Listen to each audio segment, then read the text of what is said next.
Башкортостан гаилә медиаторлары һаны буенча Рәсәйдә алдынгы урында. Һаумыгыз эфирда интервью студияла Гөлсемә Эштанова. Программабызның кунагы гаилә медиаторы Башкортстан Республика хөкүмәте карамагындагы балиг булмаган балалар белән эшләү һәм уларның хукукларын яклау комиссиясе эксперты Айдар Әхмәтиянов. Һаумыгыз. Һаумыгыз. Кем ул гаилә медиаторы дигән сүзгә аныклык индереп китәйек. Бүген көндә инде бу иң беренче нәүбәттән хукукый институт 11 елдан Рәсәй Федерациясында эшләп килә инде. Айрым субъекттар да, бигрәк тә безнең республикаларда, Самара, Саратов өлкәләрендә, Екатеринбург, Силәбе өлкәһендә нык кына итеп 17-12 еллардан әүдем эшләй башланы. Һәм бүген көндә медиатор төшенсәһе асыклык яңалык түгел. Чөнки бу тәҗрибә таралган суд системаһында ла социаль өлкәләрдә медиаторның ролен анык кына итеп яхшы беләләр. Шуга мөрәҗәгать итү һорауы буенча инде артык һораулар юк, беләләр һәм низах булган гаиләләр я булмаһа конфликтлы ситуацияга осраган шәхестәрне юнәлтеп торалар тәҗрибә рәвешендә. Бына сынапта республикала медиаторлар һаны буенча ул Рәсәйдә алынгы төбәктә исемлегендә тине гаилә һәм халыкны социаль яклау министры Лена Реванова димәк сынапта мөрәҗәгать итүчеләр һаны ла күп дигәндә аңлата һезгә. Бу нимә турында һөйләй? Бу тәҗрибәнең нигезендә инде битараф булмаган шәхестәрнең эше, уларның өлеше зур.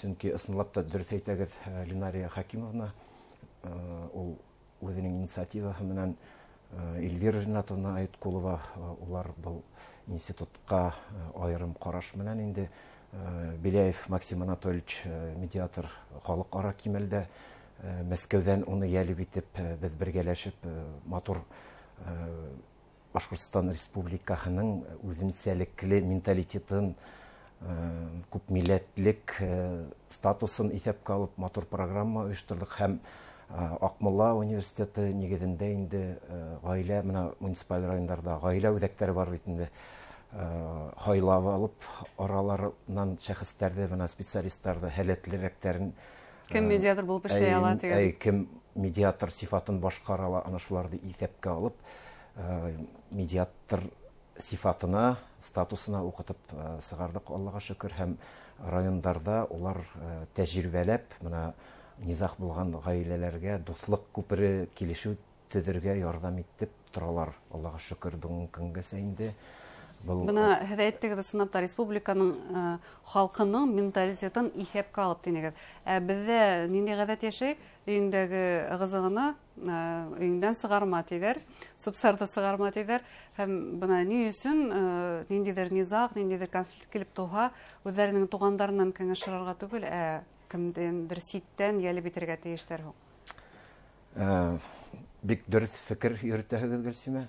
Ысынлап та шулай, без моны элек әүвәлгесә инде традицион рәвештә бит инде бына конфликт килеп сыга икән шәхестәр арасында гаиләләр, мәсәлән, хатын-кызлармы, ирдәр дә күп осракта инде әсәһенә йөгерә, атаһына йөгерә, күп осракта инде бына куй. Еңгәләргә, инәйләргә, апайларга куй. Ул буларлык кеше түгел, тормаганың менән дип әйтү осрактары күп. Һәм ана шулай итеп гаиләләрне таркатып баралар. Чөнки ул шәхестәр инде тугандар һәм әйтмешләй, улар бит инде кызыксыну белдерә кайһылар якка. Һәм улар инде бына иң беренче традицион рәвештә дип әйтәм тагыла бердә, без иң беренче гаеплене эзләй башлайбыз. Проблемага юнәлтмәйбез үзебезнең игътибарыбызны. Гаеплене табып, менә шулай итеп, менә син шулай, менә шулай итеп килеп сыккан проблеманы хәл итәбез дә куябыз. Уларның уртак кыйммәтләрен, мәсәлән, уларның кан балалары бәлих булмаган, шуны исәпкә алырга онытабыз. Һәм мәсәлән, менә тәҗрибәгә ярашлы инде менә судка мөрәҗәгать итәләр икән, суд инде кемнең ягында адвокат күбрәк мәсәлән эшләй, күбрәк доводы тидәр инде мәгълүматты, факторларны исәпкә алып тапшыра судка, суд ана шуны исәпкә алып бер якка карар сыгара ала куя. Икенче як үпкәләп, асуланып кала һәм Баланың хокуклары бөтенләй исәпкә алынмай үкенечкә каршы һәм һин бүтән балаларны күрмәйсәң дип яшәй һәм балалар инде тулы гаиләлә үсмәйләр. Алимент түләнгән сактала инде күп осракта атай йылылыгы, игътибары булмай балаларга. Я булмаһа әсәй, менә бүгенге көндә элек күбрәк хатын-кызлар медиаторга мөрәҗәгать итә, бүгенге көндә 50-гә 50 дип әйтергә була. Күп осракта ир кешеләр дә мөрәҗәгать итә медиаторга, менә гаиләмде хаклап алып калырга ине дип киләләр.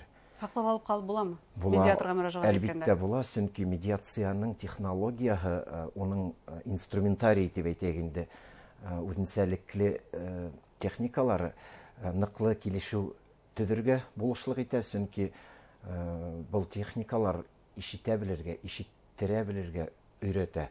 Һәр кем ишетәләрме һуң? Ишетәләр әлбиттә, чөнки һәр кемнең дә үзенең кызыксынулары, ихтыяҗлары, мохтаҗлыклары бар. Медиация процедураһы ошоны исәпкә ала иң беренче нәүбәттән. Һәм инде улай булгас инде улар конструктив рәвештә һөйләшә ала, аралашысы ярдәмендә һәм канәгать булып, улар килешү төзеп, был ябай гына һөйләшү нигезендә генә, кимәлендә генә килешү түгел, әлбиттә хукуки институт буларак закон нигезендә ошо килешү пункттар менән бүтә мохтаҗлыктары, талаптары языла һәм булай гына медиатор молодцы дип озатып сыгара вермәй, медиатор әлбиттә тикшерә, башкару кимәленә ошоны. Һин әгәр дә башкармаһаң, менә шундый яуаплылык була дип әйтә. Әлбиттә ошо документ юридик нигездә дип әйттем бит инде, ошо юридик документ башкарылмаган осракта ошо документка кеше артабан судка мөрәҗәгать итә ала, я булмаһа нотариуска бара ала. Менә без ошондый килешү төзәнек, балаларны тәрбияләү буенча, я булмаһа менә мөлкәтте бүләү, финанстарды бүләү теркәтә алалар нотариаль рәвештә. Кайһы осракта инде менә восстановительный медиация диләр. Медиатор карай килеп керделәр икән, иң беренче нәүбәттән һөяһегезне бер-берегезне дип яратаһыгызмы дип. Процедура кокос 4-нче стадияһы бар. Медиаторның һәрбер як менән аерым эшләп торган рәвеше тәртибе, ана шунда инде күп осракта асылалар әйтеп бирәләр медиаторга. Тойгылар калган турында. Шул сакта медиаторга аныклык күз уңында була һәм мин беләм инде нимә дип әйтергә икенче якка, менә шулай һин гаиләне хаклайһың килһә, менә шуны эшләргә кирәк дип. Менә шундый аралашу матур техникаһы тәртибе бар. Һез балалар тинегез, уларның хокуктарын яклау тинегез. Һез үзегез эксперт буларак та, мөгаенда гаиләләр ниндидер низах я конфликт килеп туһа, иң нәүбәттә балаларның хокуктарын яклауга игътибар итәһегездер. Һәр вакытта бuna bu yəhətdən балалардың хокуктарын яклау буенча ата-әниләрне уртак фикергә килтереп буламы? Әлбиттә. Бuna конфликт дигән әйбер бар, төшенсә бар. Конфликттың стадияһы бар, эскалация дип әйтәләр инде. Руслап әйткәндә, бұл каты стадияһы. Ошо стадиялы кеше конфликттың сәбәбен дә оныта. Онда инде эмоциялар күбрәк өстөнлек итә һәм ошо стадиялар инде кешенең максаты нисек тә булһа бер-береңне ашау, бөтерү, юкка сыгару. Үкенечкә каршы онда балалар турында сүз дә юк. Оныта. Уйлап караганда инде тынысланып, конструктив рәвештә киләсәк бит ул безнең киләсәк бугын, балаларыбыз. Күңелләр хата алалар ихтимал. Технологияларны кулланганда мотор итеп балалар хакында һөйләшелә һәм төрле саралар үткәреп, гаилә кимәлендә, социаль кимәлдә, үзеңнең районыңдамы, авылыңдамы, республика кимәлендәме, шулай итеп катнашып, тере аралашып яшәгәндә инде әлбиттә конфликттар ханын, низах булган гаиләләрнең ханын кәметүгә зур булышлык буласак. Бында профилактика кайһы вакытта онытылып та китәбез шикелле. Онытып та китәбез. Балалар арасында профилактиканы үткәрү, мәсәлән, бүгенге вакыйга гына шуга дәлил булып тора. Уларның күңелендә ни ятканын без белмәйбез дә, уйламайбыз да. Шулай түгелме? Шулай, әлбиттә шулай. Бына кайһы сырыкта миңа ата-әниләр мөрәҗәгатьтә Айдар Маратович, безнең бала үзенә калды. Бикләнде. Бикләнде. Менә нишләтергә лә белмәй, нисек итеп асырга белмәй. Димәк, бұл сұрақта гаилә медиаторлары ярдәм итә ала. Ошо соракта ла һич шикһез ярдәм итә. Адактан бала менән эшләй башлайм. Һәм эшләй башлагас, ата-әсәләреннән һорайм, уның сәбәбе, причинно-следственной связи диләр бит. Сәбәбе нимәлә икән дип. Улар менә ата-әсәләр күнескә каршы. Менә мәктәптә сәбәбе, мәктәптә диләр. Мәктәпкә барһаң, ата-әсәләр дә сәбәбе диләр. Эш мәктәптә түгел, ата-әсәнең үзендә. Улар араһындагы конфликт нигеҙендә килеп сыҡҡан һөҙөмтә был. Баланың эске донъяһында бикләнеүе һәм яйлап ҡына асыҡлайым үҙем өсөн, репетиторствоға йөрөтәләр баланы. Үҙ иркенә ҡаршы. Оценкаларын ҡарай мәктәп менән һөйләшеп, оценкалары уртаса, яҡшы. Ә репетиторствоға нимәгә йөрөтәһегеҙ тиһәм, бына беҙ хәтим, беҙҙең теләк круглый отличник. Перфекционизм тиҙәр инде был психологик күренеште. Һеҙ бит аны хәҙер үҙ иркенә ҡаршы йөрөтөп, ул бит бөтөнләй бикләнеп, спортында ташлау ихтимал. Я булмаһа музыкальный школаһын. Шуға тырышырға кәрәк, балалар менән эшләгәндә уларҙың ҡыҙыҡһыныуҙарын, мохтажлыҡтарын иҫәпкә алырға. Күберәк инде аралашып, һөйләшеп, бәлиғ булмаған балалар менән. Ғөмүмән аралашыу кәрәк, тере аралашыу. Балалар менән генә түгел, үҙ-ара ла мөгаен шулай бит. Бына бер техниканы гына әйтеп китәм, эшлекле, бына күп осраҡта бит инде агрессор яғы бар бит инде. Кемдең ресурстары күберәк, бына мин күберәк мин һөйләйем, минең властем күберәк, аҡсам күберәкме, я булмаһа мин өйрәнгәнмен командовать итеп өйҙә тип, ошо ресурстарына биришеп барабыҙ һәм агрессор тауыш күтәрә икән, иң беренсе талап бер ҡасанда агрессорға агрессия менән яуап ҡайтарырға ярамай. Агрессор тауыш күтәргән осраҡта ла нимә тип әйтергә кәрәк? Был техника инде здесь и сейчас тип аталар русалап, бында һәм хәҙер тип тәржемә итергә була.